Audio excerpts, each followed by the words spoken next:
have you. But I think using the word stupid may have more impact here because it's considered to be a greater insult. But how can you be blamed for not knowing what you've never learned? How can you be blamed for not knowing what nobody's ever told you? Its hands over what happened with Cambridge Analytica is not reporting every Facebook user in the 2012 campaign. They don't even know it. Time story some years ago, which is not being reposted and recirculated. No, it's being shelved. It's being hidden. Non-story over Cambridge Analytica and how horrible Trump is. Another Analytica now says he thinks, he can't prove it, he thinks the stolen data is in Russia. It's geometrically multiplying. As you can imagine, are now ending up as serious plot lines by liberal and leftist writers who believe all these things just to watch these TV shows and be entertained by it. It's very tough because they cram it down your face. Some of it still are. But now they've got this attorney general who is a seed hick that you can imagine. And he's trying to tell the star of the show, the U.S. attorney for the Southern District of New York in Manhattan, which cases to ignore, which cases to prosecute. Have you seen last night's episode? All right, well, this is not going to tell you anything other than the scene set. The attorney general is on the phone to Chuck Rhodes, who is the U.S. attorney, Southern District of New York, played by Paul Giamatti, do in Texas with dogs that don't stop yapping. Chuck, you don't just muzzle those dogs that don't stop yapping. You put the shock collar on them till they get the message. You know what I'm saying to you, Chuck? You know, so Chuck can't stand this guy. It's to be a Sessions caricature. Anyway, don't want to give too much of it away. Just crazy and stupid. This Russia collusion, there's no evidence for it, and everybody on the left, they believe it. This has been you have to at times, but they believe it, and it's a problem. Anyway, an article by a couple leftist professors and retweeted it thinking, man, this is a great read. You know what it is? It's a very long, serious piece on how the only solution the United States has is to simply eliminate the Republican Party.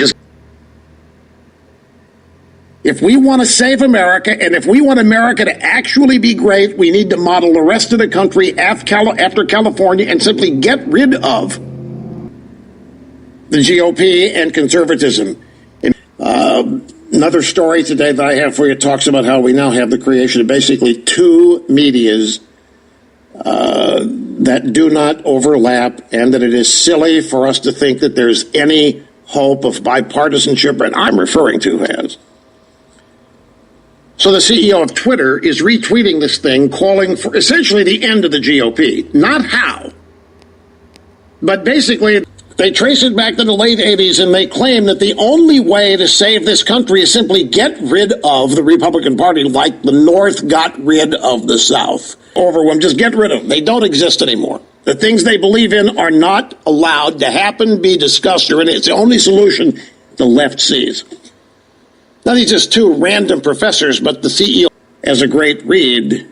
And you couple that with Twitter, what we already have known because of O'Keefe's secret videos of how they shadow ban people. In other words, Twitter's in the process of doing what the CEO thinks is a great thing. They are at this moment eliminating conservative sites and not allowing them.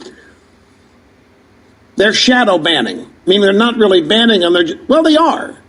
Ted Cruz will tweet something out and nobody sees it because they've banned it, but there's not I know you, well, Rush, we already have that political correctness. Yeah, it's going to get worse. If we do nothing, it's going to get worse. Mark my words. They'll come up with new ways we haven't even thought of. To marvel anybody can think of such things while they do it with the help of their media. Here's Trump. Actually, no, not at all. Don't forget, our country's going to be much stronger when this is all finished, just so you understand. You know, these trade deals are horrible. Our country is going to be much stronger when this is finished, okay? Reminds me during the campaign trail when Trump said of his cabinet, we're going to be working so hard for you. Trump agenda. Meeting and surpassing all audience expectations every day, Rush Limbaugh. America's after medical aid groups reported dozens of people were killed by poison gas in a besieged rebel-held town in Syria. Poison gas in Syria because Obama told us that he had forced Assad to get rid of all of it. Second, Syrian state denied government forces had launched any chemical attack. President Bashar al-Assad's most powerful ally is Russia, by the way, being stored in servers in Syria because the Russians ran out of room in Moscow. May have a point here, because Obama and Kerry assured us that Assad got rid of all of his chemical weapons by handing them over to Russia. Do you remember this? And Obama and Kerry told us that Russia and Syria could be trusted to be telling the truth. Statement. And if you don't like the word lie, maybe two statements of misinformation, or you could call it disinformation. Here's John Kerry, Secretary of State for Obama, about it and threatening to advance it even more. Here's Obama, just for good measure, back on 2012. This is not inoperative. So here you have two of the smartest men ever to have lived and worked in Washington, according to leftist media, is that he was so widely respected on the world stage. This guy was considered to be a putz. He was a UI. He was a useful idiot. And folks, I'm not trying to be provocative or offend anybody here. They knew that he was, like them, eager and willing to be critical of the United States. In Obama's world, the United States had a lot to answer for. And in Obama's world, the United States didn't have the power to tell Syria what to do, and we didn't have the power to tell the Iranians not to get a nuclear weapon. Who are we? We didn't have that moral authority. We didn't have any moral authority in Obama's world because of our sins dating back to our nation's founding. Can't do. So there was no recognition of the United States as the good guys. There was no understanding, recognition, or even willingness to use the power of the United States, a force for good, believe in the moral authority of the U.S. They don't have any.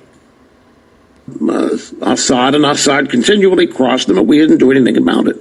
The media is so concerned about all this, is that the status quo way of dealing with anything in foreign policy has long and sustained whatever problem or disagreement there is, rather than solve anything. Need people working on it anymore. That's not good. And I'm not being facetious here. Administrations we've had, Republican and Democrat, why was nothing ever really done about it? Moves that appeared in public that they were being tough, and they talked a tough game, but in effect, we enabled North Korea. We gave them material and money. The nuclear, if they wanted to. We did it, guys, that they would agree not to go nuclear if we helped them out financially. And so you've got Clinton, and in time, Kim Jong-un